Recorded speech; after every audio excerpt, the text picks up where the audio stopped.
ನೋಡಿ, ಸ್ಕೋಡಾ ಕಾರ್ಗಳಂದ್ರೆ ತುಂಬಾನೇ ಸೇಫ್ಟಿ ಚೆನ್ನಾಗಿರುತ್ತೆ ಅಂತಾರೆ. ಅದಕ್ಕೆ ಒಂದು ಬಿಗ್ಗೆಸ್ಟ್ ರೀಸನ್ ಅಂದ್ರೇನೆ ಇದು. ಯಾಕೆ ಅಂತ ಕೇಳಿದ್ರೆ, ರೀಸೆಂಟ್ ಆಗಿ ಲಾಂಚ್ ಆಗಿದ್ದ ಸ್ಕೋಡಾ ಕೈಲಾಕ್ ನ ನಮ್ಮ ಭಾರತ್ ಎನ್ಕ್ಯಾಪ್ ಅವರು ಕ್ರಾಶ್ ಟೆಸ್ಟ್ ಮಾಡಿದ್ದಾರೆ. ಅದರಲ್ಲಿ ಬೋತ್ ಚೈಲ್ಡ್ ಮತ್ತೆ ಅಡಲ್ಟ್ಗೆ 5 ಸ್ಟಾರ್ ಸೇಫ್ಟಿ ರೇಟಿಂಗ್ ಸಿಕ್ಕಿದೆ.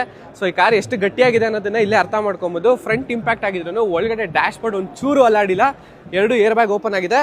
ಇನ್ನೊಂದು ಸೈಡ್ ಇಂಪ್ಯಾಕ್ಟ್ ತೋರಿಸೋದಾದ್ರೆ ಸ್ವಲ್ಪ ಜನಕ್ಕೆ ಶಾಕ್ ಆಗುತ್ತೆ. ಯಾಕಂದ್ರೆ ಅಷ್ಟು ಫೋರ್ಸ್ ಅಲ್ಲಿ ಬಂದು ಒಂದು ಪೋಲ್ ಹೊಡೆದ್ರು ಕಾರ್ ಬೆಂಡ್ ಆಗೋದಾಗ್ಲಿ ಅಷ್ಟು ಒಳಗಡೆ ಇಂಪ್ಯಾಕ್ಟ್ ಆಗಿಲ್ಲ. Side curtain air bags open ಆಗಿದೆ. ನೋಡಿ, ಈ ವೆಹಿಕಲ್ ನೋಡೋದಾದ್ರೆ ಇಂಪ್ಯಾಕ್ಟ್ ಇನ್ನೂ ಜಾಸ್ತಿ ಆಗಿದ್ರು ಡ್ರೈವರ್ ಸೀಟ್ ಸ್ವಲ್ಪನೂ ಅಲ್ಲಾಡಿಲ್ಲ. ಇಲ್ಲೇ ಅರ್ಥ ಮಾಡ್ಕೊಬಹುದು ಸೇಫ್ಟಿ ಅನ್ನೋದು ಎಷ್ಟು ಮ್ಯಾಟರ್ ಆಗುತ್ತೆ ಅಂತ.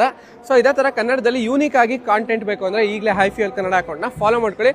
ಅಂಡ್ ಈ ರೀಲ್ನ ಯಾರಾದ್ರೂ ಸೇಫೆಸ್ಟ್ ಆಗಿರೋ ಒಂದು ಕಾರ್ನ ಪರ್ಚೇಸ್ ಮಾಡಬೇಕು ಒಂದು 10 ಲಕ್ಷದ ರೇಂಜಲ್ಲಿ ಅಂದ್ರೆ ಈ ರೀಲ್ನ ಅವ್ರಿಗೆ ಶೇರ್ ಮಾಡಿ. ನೋಡಿ, ಸ್ಕೋಡಾ ಕಾರ್ಗಳಂದ್ರೆ ತುಂಬಾನೇ ಸೇಫ್ಟಿ ಚೆನ್ನಾಗಿರುತ್ತೆ ಅಂತಾರೆ. ಅದಕ್ಕೆ ಒಂದು ಬಿಗ್ಗೆಸ್ಟ್ ರೀಸನ್ ಅಂದ್ರೇನೆ ಇದು. ಯಾಕೆ ಅಂತ ಕೇಳಿದ್ರೆ, ರೀಸೆಂಟ್ ಆಗಿ ಲಾಂಚ್ ಆಗಿದ್ದ ಸ್ಕೋಡಾ ಕೈಲಾಕ್ ನ ನಮ್ಮ ಭಾರತ್ ಎನ್ಕ್ಯಾಪ್ ಅವರು ಕ್ರಾಶ್ ಟೆಸ್ಟ್ ಮಾಡಿದ್ದಾರೆ.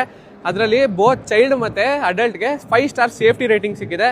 ಸೊ ಈ ಕಾರ್ ಎಷ್ಟು ಗಟ್ಟಿಯಾಗಿದೆ ಅನ್ನೋದನ್ನ ಇಲ್ಲೇ ಅರ್ಥ ಮಾಡ್ಕೊಬಹುದು. ಫ್ರಂಟ್ ಇಂಪ್ಯಾಕ್ಟ್ ಆಗಿದ್ರು ಒಳಗಡೆ ಡ್ಯಾಶ್ ಬೋರ್ಡ್ ಒಂದು ಚೂರು ಅಲ್ಲಾಡಿಲ್ಲ, 2 ಏರ್ ಬ್ಯಾಗ್ ಓಪನ್ ಆಗಿದೆ. ಇನ್ನೊಂದು ಸೈಡ್ ಇಂಪ್ಯಾಕ್ಟ್ ತೋರಿಸೋದಾದ್ರೆ ಸ್ವಲ್ಪ ಜನಕ್ಕೆ ಶಾಕ್ ಆಗುತ್ತೆ. ಯಾಕಂದ್ರೆ ಅಷ್ಟು ಫೋರ್ಸ್ ಅಲ್ಲಿ ಬಂದು ಒಂದು ಪೋಲ್ ಹೊಡೆದ್ರು ಕಾರ್ ಬೆಂಡ್ ಆಗೋದಾಗ್ಲಿ ಅಷ್ಟು ಒಳಗಡೆ ಇಂಪ್ಯಾಕ್ಟ್ ಆಗಿಲ್ಲ. Side curtain air bags open ಆಗಿದೆ. ನೋಡಿ, ಈ ವೆಹಿಕಲ್ ನೋಡೋದಾದ್ರೆ ಇಂಪ್ಯಾಕ್ಟ್ ಇನ್ನೂ ಜಾಸ್ತಿ ಆಗಿದ್ರು ಡ್ರೈವರ್ ಸೀಟ್ ಸ್ವಲ್ಪನೂ ಅಲ್ಲಾಡಿಲ್ಲ. ಇಲ್ಲೇ ಅರ್ಥ ಮಾಡ್ಕೊಬಹುದು ಸೇಫ್ಟಿ ಅನ್ನೋದು ಎಷ್ಟು ಮ್ಯಾಟರ್ ಆಗುತ್ತೆ ಅಂತ. ಸೊ ಇದೇ ತರ ಕನ್ನಡದಲ್ಲಿ ಯೂನಿಕ್ ಆಗಿ ಕಾಂಟೆಂಟ್ ಬೇಕು ಅಂದ್ರೆ ಈಗಲೇ ಹೈ ಫ್ಯೂಯಲ್ ಕನ್ನಡ ಅಕೌಂಟ್ನ ಫಾಲೋ ಮಾಡ್ಕೊಳ್ಳಿ. ಅಂಡ್ ಈ ರೀಲ್ನ ಯಾರಾದ್ರೂ ಸೇಫೆಸ್ಟ್ ಆಗಿರೋ ಒಂದು ಕಾರ್ನ ಪರ್ಚೇಸ್ ಮಾಡಬೇಕು ಒಂದು 10 ಲಕ್ಷದ ರೇಂಜಲ್ಲಿ ಅಂದ್ರೆ ಈ ರೀಲ್ನ ಅವ್ರಿಗೆ ಶೇರ್ ಮಾಡಿ.